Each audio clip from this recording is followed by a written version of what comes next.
मेरे पापा सरकारी नौकरी में थे। 5 साल पहले उनकी मौत हो गई। तब मैं 12वीं में थी। मुझसे बड़ी मेरी 2 बहनें और थीं। मेरी माँ हम तीनों से बहुत प्यार करती थी। मेरी माँ के एक बेटा हुआ था जिसका नाम सलीम रखा गया था, लेकिन 5 साल की उम्र में ही वो मर गया। इकलौते बेटे की मौत के बाद मेरी माँ बेटे की सारी ख्वाहिशें मेरी बड़ी बहन सलमा के अंदर देखती और कहती कि तू सलमा नहीं, मेरा बेटा सलीम है।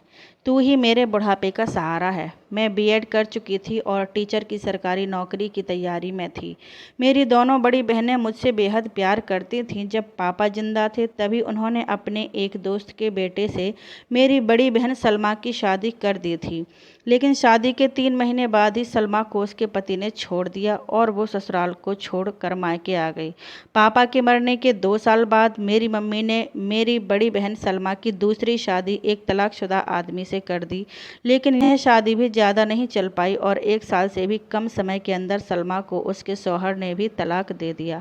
दूसरे शौहर से तलाक के वक्त सलमा की उम्र 22 साल की हो चुकी थी और इस तलाक के 3 साल बाद अम्मी ने अपनी बहन के गोद लिए हुए बेटे अशफाक से सलमा की तीसरी शादी करवा दी और 6 महीने बाद ही अशफाक की मौत हो गई। इस घटना के अब 3 साल बीत चुके हैं। मेरी मंझली बहन खालिदा ने ग्रेजुएशन कर लिया था और घर में रहकर अपनी शादी का इंतजार कर रही थी। सलमा बाजी की उम्र 25 साल हो चुकी थी, इसलिए माँ को सबसे ज़्यादा उन्हीं की चिंता सताती। माँ का मानना था कि सलमा में कोई कमी नहीं, बदकिस्मती से उसके पिछले तीनों शौहर ही नालायक थे। माँ सलमा बाजी की चौथी शादी के लिए लड़का ढूंढने में लगी थी, लेकिन कोई ढंग का रिश्ता नहीं मिल रहा था।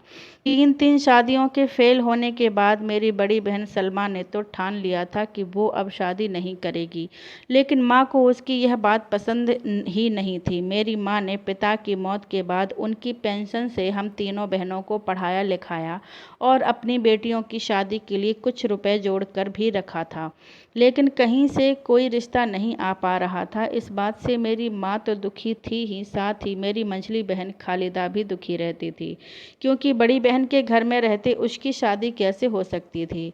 मुझे शादी की कोई जल्दी नहीं थी, क्योंकि मैंने तय किया था कि जब तक मुझे सरकारी नौकरी नहीं मिल जाती मैं शादी नहीं करूँगी। रहमान मेरे पड़ोस में ही रहता था और स्कूल के दिनों से मैं उससे प्यार करती थी। रहमान ने मेरे साथ ही अपना ग्रेजुएशन पूरा किया था और अब वह साहिबगंज में किराए पर रहकर एसएससी की तैयारी में था। वो हर हाल में अपना एग्ज़ाम क्लियर कर सरकारी नौकरी पाना चाहता था। इधर मैं भी घर पर रहकर सरकारी नौकरी की तैयारी कर रही थी, इसलिए हम दोनों को ही शादी की कोई जल्दी नहीं थी। रहमान के घर पर उसके बूढ़े पापा के अलावा कोई नहीं रहता था, इसलिए जब भी मेरा रहमान से मिलने का मन होता मैं उसे फ़ोन कर देती और वो साहेबगंज से शांति नगर आ जाता और मैं उसके घर उससे मिलने पहुंच जाती। एक दिन सुबह जब मैं माँ को चाय देने गई तो देखा कि माँ के फ़ोन पर किसी दूर के रिश्तेदार का फ़ोन आया हुआ था। काफ़ी देर तक मेरी माँ फ़ोन पर बातें करती रही। इस दौरान मैंने अपनी माँ के चेहरे पर खुशी देखी तो मैं समझ गई कि दोनों के बीच सलमा बाजी के रिश्ते की बातें हो रही हैं। फ़ोन कटते ही मैंने अम्मी से पूछा, किसका फ़ोन था अम्मी? अम्मी मुस्कुराते हुए बोली, तेरे मामा का फ़ोन था। मैंने कहा, मेरे तो एक ही मामा थे जो 10 साल पहले गुजर चुके हैं, अब ये कौन से मामा पैदा हो गए? अम्मी ने कहा, अरे ये मेरे वसीम भैया थे जो मेरे चचेरे भाई हैं। काफ़ी वक्त पहले ये साहिबगंज से कलकत्ता चले गए थे, अब लौटे हैं तो अपने लड़कों के लिए लड़की ढूंढ रहे हैं। वसीम के 3 बेटे हैं और वो चाहते हैं कि तुम तीनों बहनों से वो अपने तीनों बेटों की शादी कर दें। मैंने जब माँ के मुंह से यह बात सुनी तो मैं परेशान हो गई, क्योंकि मैं रहमान से प्यार करती थी और मैं उसके अलावा और किसी से शादी करने की सोच भी नहीं सकती थी। मैंने अम्मी से कहा, अम्मी मैं अभी शादी नहीं कर सकती, आप अपने भाई से अपनी 2 बड़ी बेटियों की शादी की बात करना, मुझे अभी बहुत कुछ करना है। अम्मी ने कहा, अभी तो फ़ोन पर ही बातें हुई हैं, कुछ दिनों में वो लोग घर आएंगे तो मैं तुम्हारे लिए कुछ समय मांग लूँगी। मैंने कहा, समय मांगने वाली बात नहीं है अम्मी, तुम समझती क्यों नहीं? मुझे अभी कहीं भी शादी नहीं करनी है। अम्मी ने कहा, सुहानी देख, सलमा शादी शादी के बिना बूढ़ी हो रही है और खालिदा भी अपनी पढ़ाई पूरी कर घर में बैठी है। मैं तो तुम तीनों बहनों की चिंता में मरी जा रही थी, लेकिन ऊपर वाले ने मेरी सुन ली। वसीम के 3 लड़के हैं और तुम 3 बहनें हो, इससे अच्छा और क्या होगा। इस वक्त अम्मी को समझाना नामुमकिन था, इसलिए मैंने अम्मी के पास से उठी और अपने कमरे में चली गई। मैंने रहमान को फ़ोन लगाया और बोली, रहमान, मेरी अम्मी मेरे लिए लड़का देख चुकी हैं और कुछ दिनों में वे लोग रिश्ता पक्का करने मेरे घर भी आ रहे हैं। तुम्हारा इरादा क्या है, बताओ। रहमान ने कहा, सुहानी, अगले महीने में मेरे एग्ज़ाम हैं, मैं उसी की तैयारी में लगा हूँ। 3 महीने में रिजल्ट भी आ जाएगा। इस बार मुझे उम्मीद है कि मैं एग्ज़ाम क्लियर कर दूँगा, इसलिए तुम मुझे 3-4 महीने का वक्त दे दो। रहमान की बात सुनकर मैंने गुस्से में कहा, ठीक है, मेरी शादी में दावत खाने आ जाना, मैं फ़ोन रखती हूँ। रहमान के लिए उसका कैरियर ज़रूरी था और एग्ज़ाम क्लियर होने के बाद वो मुझसे शादी करेगा। अब तो मुझे इस बात पर भी भरोसा नहीं था। इतवार का दिन था। अम्मी के नए भाईजान अपने 3 बेटों की खातिर हम 3 बहनों को देखने आने वाले थे। अम्मी सुबह से मेहमानों के इंतज़ाम में लगी थीं। बड़ी बहन सलमा के चेहरे पर वैसी खुशी नहीं थी जैसी खालिदा के चेहरे पर झलक रही थी। मेरी मंझली बहन खालिदा तो ना जाने कब से अपनी शादी के ख्वाब देख रही थी, इसलिए मेहमानों की खातिरदारी के लिए घर में सबसे ज़्यादा काम भी वही कर रही थी। अपनी बड़ी बहन सलमा की तरह मैं भी इस रिश्ते से खुश नहीं थी, लेकिन मैंने सोचा कि मैं वसीम मामा के छोटे बेटे से बात कर उसे समझाने की कोशिश करूंगी। अगर वो मान जाए तो मैं शादी से बच जाऊंगी। मुझे यह डर भी सता रहा था कि हम तीनों बहनों की शादी के बाद मेरी अम्मी बिल्कुल अकेली हो जाएंगी। पूरे जीवन उसने हम तीनों बहनों की परवरिश में खपा दिया, अब बुढ़ापे में वो बिल्कुल अकेली हो जाएंगी। लेकिन आखिर हम तीनों थीं तो लड़कियां ही ना, हमें घर छोड़कर ससुराल तो जाना ही था। दोपहर तक वसीम अंकल अपने दोनों बेटों के साथ मेरे घर पर थे। उनके साथ उनकी बीबी शकीना भी थी। नाश्ते के दौरान ही वसीम मामा ने अपने तीनों बेटों के बारे में बताते हुए बोले, ये सबसे छोटा अख्तर है जो ग्रेजुएशन के बाद अभी साहेबगंज पॉलीटेक्निक कॉलेज के पास किताबों की दुकान संभाल रहा है, और ये मेरा मंझला बेटा लड़का है शोएब, जो सरकारी स्कूल में टीचर है। शोएब के बारे में जानते ही मेरी मंझली बहन बड़ी खुश हुई। उसने अपने लिए जैसा शौहर सोचा था शोएब बिल्कुल वैसा ही था। लेकिन अख्तर को लेकर मैं खुश नहीं थी। हालांकि अख्तर रहमान से ज़्यादा सुंदर था और साहेबगंज में उसकी अपनी एक दुकान भी थी। फिर भी मैं रहमान को छोड़कर अख्तर से शादी नहीं कर सकती थी। वसीम मामा का बड़ा लड़का उनके साथ नहीं आया था। अम्मी के पूछने पर उन्होंने कहा, अब आपसे क्या छुपाना, मेरे बड़े लड़के परवेज़ की दिमागी हालत फ़िलहाल ठीक नहीं है, लेकिन उसका इलाज चल रहा है, जल्द ही वो ठीक हो जाएगा। इतना सुनते ही मेरी अम्मी के चेहरे की खुशियाँ गायब हो गईं और सलमा बाजी भी वहाँ से उठकर अपने कमरे में चली गईं।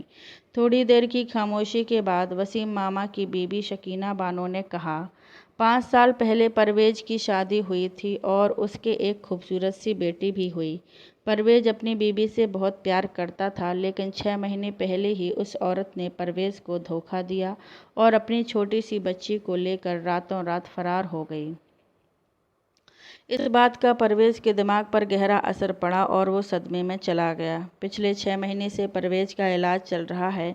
अब उसकी हालत पहले से काफ़ी बेहतर है। आपकी बड़ी बेटी सलमा परवेज की बीवी बनकर आएगी तो वह पूरी तरह ठीक हो जाएगा। इतना कहकर शकीना ने अपने पर्स से परवेज की फ़ोटो निकाल कर मेरी अम्मी के सामने रख दी और बोली, यह परवेज की ताज़ा तस्वीर है, आप देख लीजिए।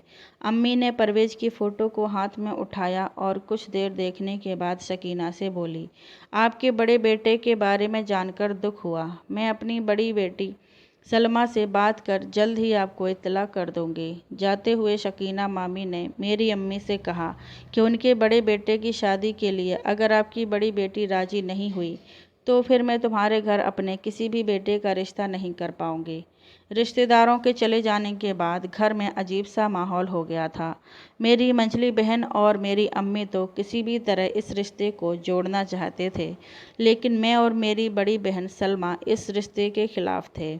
मुझे अपनी मंझली बहन पर गुस्सा आ रहा था। वो इतनी बेगैरत कैसे हो गई कि अपनी खुशी के लिए उसे अपनी बड़ी बहन की ज़िंदगी की कोई परवाह ही नहीं। एक पागल इंसान से सलमा की शादी करने का मतलब था कि हम लोग मिलकर सलमा की ज़िंदगी को तबाही के दलदल में धकेल रहे हैं। लेकिन मेरी अम्मी को अब सलमा की कोई परवाह नहीं थी। उसका मानना था कि सलमा से शादी करने के बाद परवेज़ की दिमागी हालत ठीक हो जाएगी और फिर तुम तीनों बहनें उस घर में राज करोगी। लेकिन शादी के बाद परवेज़ ठीक हो जाएगा, इस बात की क्या गारंटी थी। दरअसल अम्मी सलमा से पीछा छुड़ाना चाहती थीं। अम्मा ने वसीम मामा के बेटों से हम तीनों बहनों के रिश्ते की ऐसी जिद पकड़ ली कि उनसे खाना पीना भी छोड़ दिया। मेरी मंझली बहन माँ की इस हालत के लिए हम दो बहनों को ही कोसने लगी। घर के हालात देखकर सलमा बाजी अम्मी के पास गईं और बोलीं, मैं परवेज़ से शादी के लिए राज़ी हूँ, लेकिन मेरी एक शर्त है। अम्मी ने सलमा से उसकी शर्त पूछी तो उसने कहा, हम तीनों एक साथ ससुराल चले जाने के बाद आप यहाँ अकेली हो जाओगी, इसलिए मैं चाहती हूँ कि मेरा शौहर घर जमाई बनकर इस घर में रहे। अगर मेरी यह शर्त वो लोग मान लेते हैं तो आप उनसे कहिए कि वो शादी की तारीख पक्की करें। इतना कहकर सलमा अपने रूम में चली गई और अम्मी ने मंझली बहन खालिदा से खाना मंगवाकर अपना रोज़ा तोड़ लिया। खाने के बाद अम्मी ने वसीम मामा को फ़ोन लगाकर सलमा की शर्त बयां कर दी। वसीम मामा ने कहा कि वो शाम तक इस बारे में बताएंगे, तो अम्मी का कलेजा सूख गया। उसे डर था कि वसीम के घरवाले सलमा की शर्त हरगिज़ नहीं मानेंगे। लेकिन शाम को ही वसीम मामा की बीबी शकीना का कॉल आ गया और वो लोग सलमा की शर्त मानने को राज़ी हो गए थे। उनका कहना था कि तीनों की शादी के बाद परवेज़ और सलमा शांति नगर में ही रहेंगे और हम दो बहनें शांति नगर से विदा होकर साहिबगंज अपनी ससुराल चली जाएंगी। दरअसल वसीम मामा का बड़ा लड़का दिमाग से बीमार होने की वजह से उनके लिए किसी काम का नहीं था, इसलिए वो घर जमाई बनकर सलमा के साथ शांति नगर में रहता तो इससे उन्हें कोई दिक्कत नहीं थी, बल्कि इस तरह तो उनका एक पागल से हमेशा के लिए पीछा जो छूट रहा था। वसीम मामा ने 1 महीने के अंदर की शादी की तारीख पक्की कर दी। मैंने रहमान को फ़ोन कर सारी बात बताई तो वो बोला, सुहानी, अच्छा यही रहेगा कि तुम शादी कर लो। रहमान की बातों से मुझे बेहद ठेस पहुंची, लेकिन मैं कर भी क्या सकती थी। अब मेरे पास वसीम मामा के मंझले बेटे छोटे बेटे अख्तर से शादी के अलावा कोई रास्ता नहीं था। शादी की तारीख पक्की हो चुकी थी। अब्बू के इंतकाल के बाद से हम तीनों बहनों की शादी के लिए मेरी अम्मी ने बहुत कुछ सहेज कर रखा था। हालांकि वसीम मामा की ओर से दहेज की कोई डिमांड नहीं थी, फिर भी मेरी अम्मी ने शादी में कोई कसर नहीं छोड़ी। शादी धूमधाम से हुई। शादी के बाद सलमा की शर्त के मुताबिक वो और परवेज़ दोनों माँ के पास ही रह गए और हम दोनों बहनें विदा होकर साहिबगंज आ गए। हम तीनों बहनों की शादी के अब 5 महीने बीत चुके थे। इस बीच मेरी मंझली बहन खालिदा 4 महीने की प्रेग्नेंट भी हो चुकी थी। खालिदा और उसका शौहर शोएब दोनों में बेहद प्यार था। दोनों हमेशा एक दूसरे में डूबे रहते। खालिदा का शौहर शोएब सरकारी स्कूल में टीचर था, इसलिए उसके पास खालिदा के लिए वक्त ही वक्त था।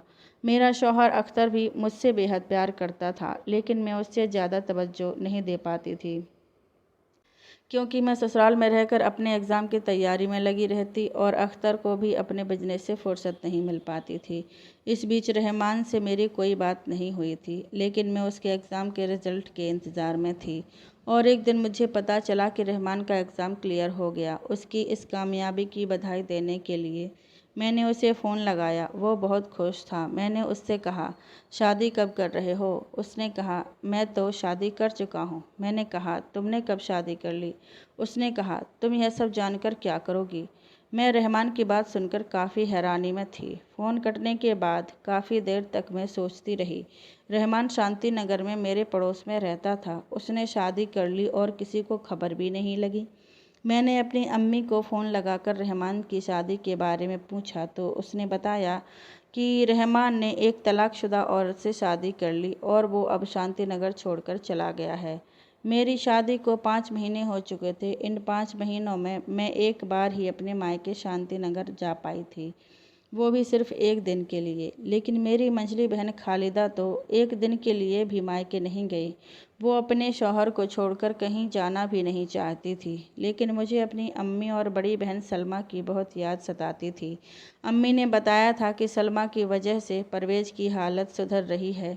इन 5 महीनों के दौरान जब भी मेरी अम्मी या सलमा बाजी से फ़ोन पर बात होती, मैं परवेज़ के बारे में ज़रूर पूछती और यह जानकर मुझे बेहद खुशी होती कि परवेज़ की हालत में लगातार सुधार हो रहा था। मुझे मायके गए 3 महीने से ज़्यादा वक्त हो चुका था और मैं मायके जाने के लिए उतावली हो रही थी। रात को अपनी दुकान से फारिग होकर जब अख्तर घर आया तो मैंने उससे कहा, मेरे एग्ज़ाम शुरू होने वाले हैं, इसलिए मुझे 1 महीने के लिए अपने मायके शांति नगर जाना होगा। अख्तर ने कहा, ठीक है, मैं कल सुबह ही तुम्हें शांति नगर छोड़ आऊँगा। जब मैं शांतिनगर अपने घर पहुंची तो सलमा बाजी ने दरवाज़ा खोला। अख्तर भी मेरे साथ ही थे, लेकिन दोपहर का खाना खाकर वो साहिबगंज चले गए। सलमा और अम्मी मुझे देखकर बेहद खुश थे। थोड़ी देर में मुझे मेरे बड़े जीजा परवेज भी नज़र आ गए। वो गमलों में पानी डाल रहे थे। मैंने उन्हें सलाम किया और उनके पास जाकर खड़ी हो गई। मुझे देखकर परवेज ने कहा, आप अख्तर की बीबी हो ना? मैंने कहा, मैं अख्तर की बीबी हूँ और आपकी बीबी सलमा की बहन भी हूँ। मेरा जवाब सुनकर कुछ दूरी पर खड़ी मेरी बहन सलमा मुस्कुरा गई। मुझे याद आया कि शादी के वक्त परवेज की हालत ऐसी थी कि वो किसी जानवर की तरह मंडप से उठकर भाग गया था। फिर जैसे तैसे सलमा से उसका निकाह हुआ। 5 महीनों में ही परवेज जानवर से इंसान बन चुका था। इस बात का पूरा क्रेडिट मेरी बहन सलमा को ही मिलना चाहिए। शाम को मैंने अपने जीजा परवेज को किचन में देखा तो मैं हैरान हो गई। मैंने अपनी अम्मी से पूछा, जीजा जी किचन में क्या कर रहे हैं? वो बोली, रात का खाना बना रहे हैं। तुमने आज दोपहर में जो खाना खाया वो कैसे था? मैंने कहा, बेहद लजीज। अम्मा ने कहा, वो खाना परवेज ने ही बनाया था। अब खाना परवेज ही बनाते हैं। परवेज के हाथ का खाना खाने से मेरी तबीयत भी एकदम दुरुस्त हो चुकी है। रात को जब मैं अपने कमरे में आई तो मैंने रहमान को फ़ोन लगाया और बोली, मैं शांति नगर आई हुई हूँ, अगर चाहो तो हम कल मिल सकते हैं। रहमान ने कहा, ठीक है, एक काम करो, कल तुम रानीगंज सोसाइटी आ जाओ, मेरा घर भी देख लेना और मेरी बीबी आलिया से भी मिल लेना। मैं एड्रेस सेंड कर देता हूँ। रहमान की यह बात मुझे अच्छी नहीं लगी। वो बिल्कुल बदल गया था। कभी वो मुझे बेइंतहा प्यार करता था, लेकिन अब उसकी ओर से सब कुछ खत्म हो गया था। मैं तो उससे अकेले में मिलना चाहती थी, लेकिन उसका जवाब सुनकर मैंने उससे मिलने का इरादा बदल दिया और रात भर उसकी बेवफाई के बारे में सोचती रही। फिर मुझे लगा कि मैं एक बार उस औरत से मिलूं, जिसकी वजह से रहमान ने मेरी मोहब्बत के फूल को कुचल कर रख दिया।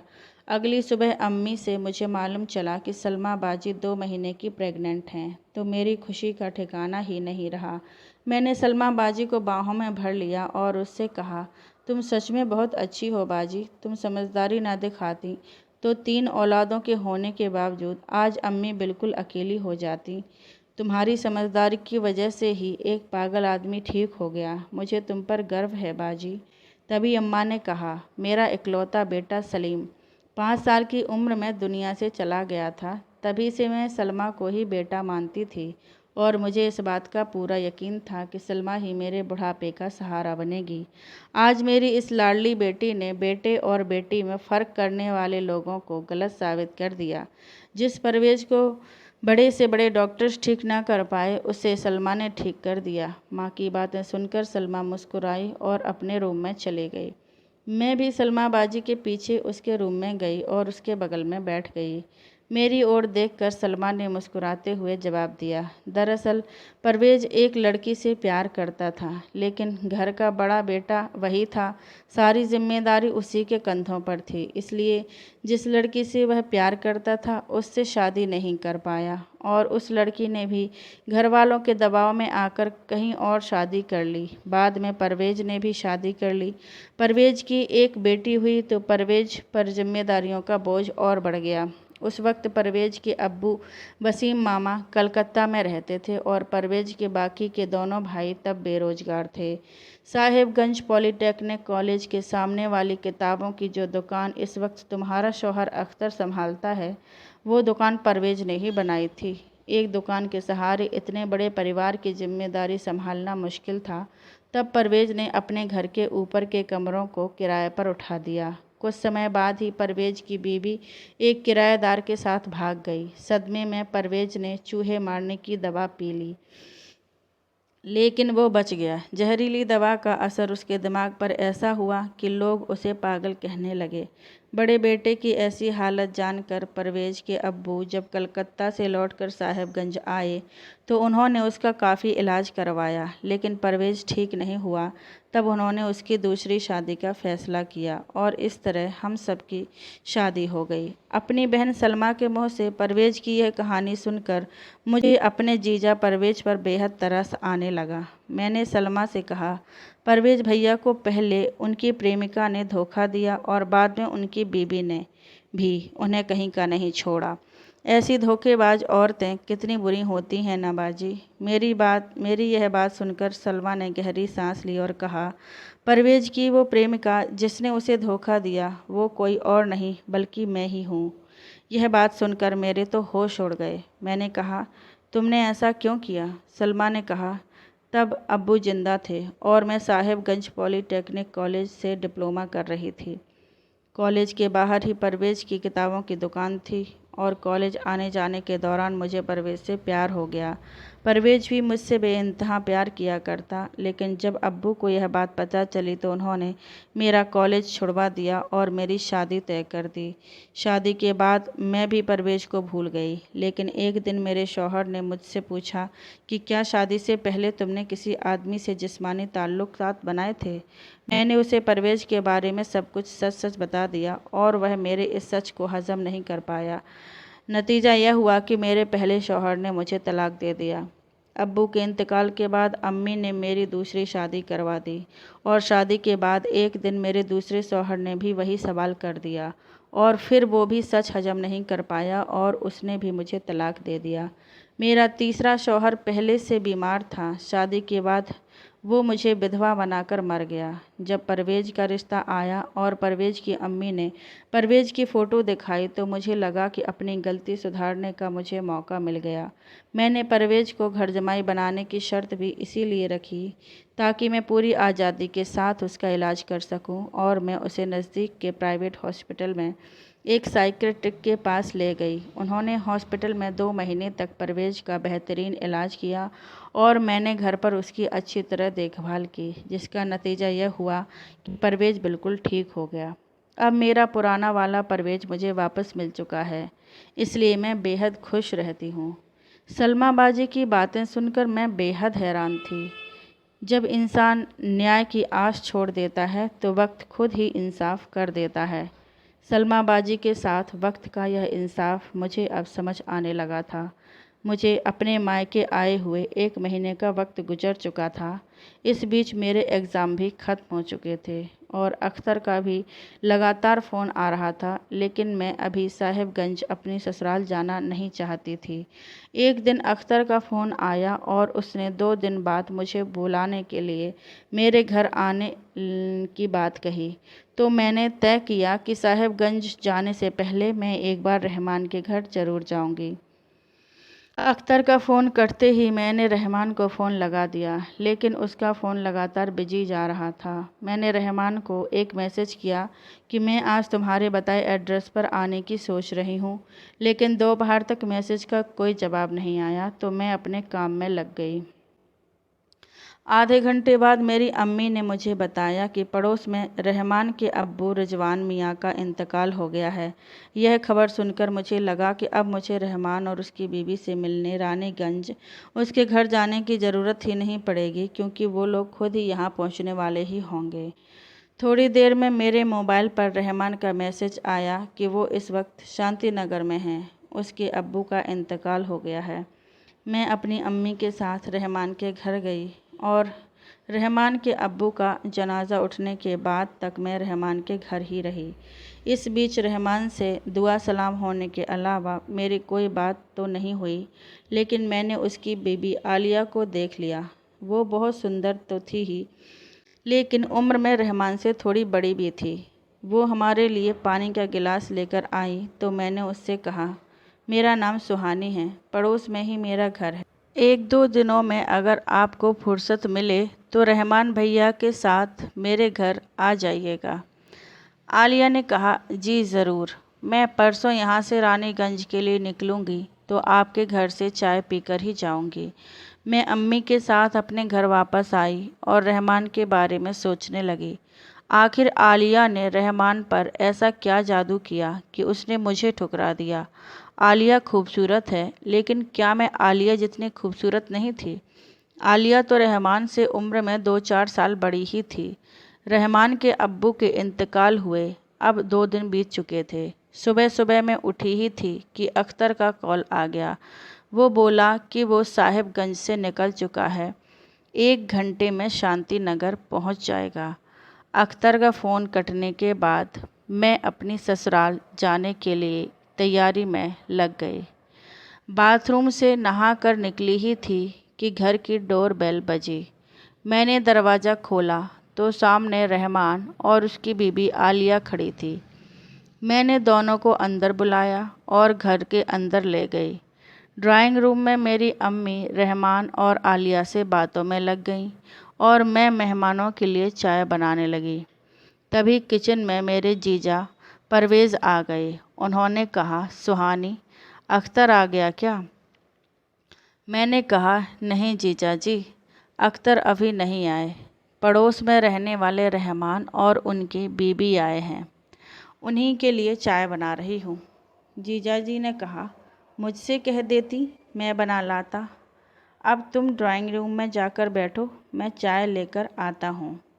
मैंने मुस्कुराते हुए कहा, जीजा जी, अभी भी तुम्हारे अंदर दिमाग की थोड़ी कमी रह गई है शायद। अरे मेहमानों के सामने तुम चाय लेकर जाओगे तो अच्छा थोड़ी लगेगा। परवेज ने भी मुस्कुराते हुए कहा, अब वो ज़माना गया जब औरतें सिर्फ किचन के लिए पैदा होती थीं। तुम जाओ और पूरी दुनिया को बता दो कि तुम्हारे घर में किचन एक मर्द संभालता है। जीजा जी की इस बात पर मैं ज़ोर से हंसी और वहाँ से ड्राइंग रूम में आ गई। मैंने देखा कि मेरी बड़ी बहन सलमा भी मेहमानों के बीच बैठी थी। तभी आलिया ने कहा, मैं रहमान से शादी के बाद पहली बार यहाँ शांति नगर आई हूँ और यहाँ आकर मुझे बेहद अच्छा लगा। आप जैसे लोगों से मिलकर तो मैं खुद को खुश नसीब समझने लगी हूँ। तभी ड्राइंग रूम में परवेज हाथों में चाय का बर्तन लिए हाजिर हो गई और जैसे ही परवेज की नज़र आलिया पर पड़ी, उनके हाथ से चाय का बर्तन नीचे गिरकर चकनाचूर हो गया। आलिया के चेहरे का रंग भी उड़ चुका था। तभी आलिया की छोटी सी बेटी परवेज के पास आई और उसे पापा कहकर उससे चिपट गई। ड्राइंग रूम के इस मंजर को सलमा और मैं देख रहे थे और सब कुछ समझ भी चुके थे। मैंने हालात को संभालने की कोशिश की और ज़मीन पर बिखरे कांच के टुकड़ों को समेटकर इकट्ठा करते हुए बोली, जीजा जी आप बैठ जाइए। हकीकत सबके सामने है, लेकिन इस हकीकत को अब कोई नहीं बदल सकता। बीता हुआ कल अब इतिहास बन चुका है और इतिहास को लेकर हम आज किसी को कटघरे में खड़ा नहीं कर सकते। आलिया शर्म के मारे सर झुकाए बैठी थी तो रहमान का हाल भी आलिया जैसा ही था। दोनों धोखेबाज थे। रहमान ने मेरे साथ धोखा किया था तो आलिया ने परवेज की ज़िंदगी तबाह कर दी थी। इसी बीच दरवाजे की घंटी बजी तो मैं समझ गई कि यह मेरा शौहर अख्तर ही होगा। मैं झट से उठी और दरवाजे को खोला तो सामने अख्तर ही था। मैं उसे लेकर ड्राइंग रूम में आई तो वो भी आलिया को वहाँ देखकर हैरान रह गया। अम्मी ने अपने दामाद से बैठने को कहा, लेकिन वो तो जैसे पत्थर का हो चुका था। फिलहाल किसी के पास कहने को अब कोई शब्द नहीं बचा था। लेकिन तभी आलिया ने सर ऊपर उठाया और बोली, 2 साल पहले परवेज अपने काम को लेकर बेहद परेशान थे। वो कई कई दिनों तक घर से बाहर रहते थे। मैं घर में बिल्कुल अकेली हो गई थी। इसी बीच रहमान मेरे घर किराए पर रहने आया। रहमान पूरे पूरे दिन अपने कमरे में रहता। इधर मैं भी अपनी तन्हाइयों से जूझती हुई अपने कमरे में रहती और कुछ दिनों बाद मोहब्बत के रिश्ते ने हम दोनों की तन्हाइयों को ख़त्म कर दिया।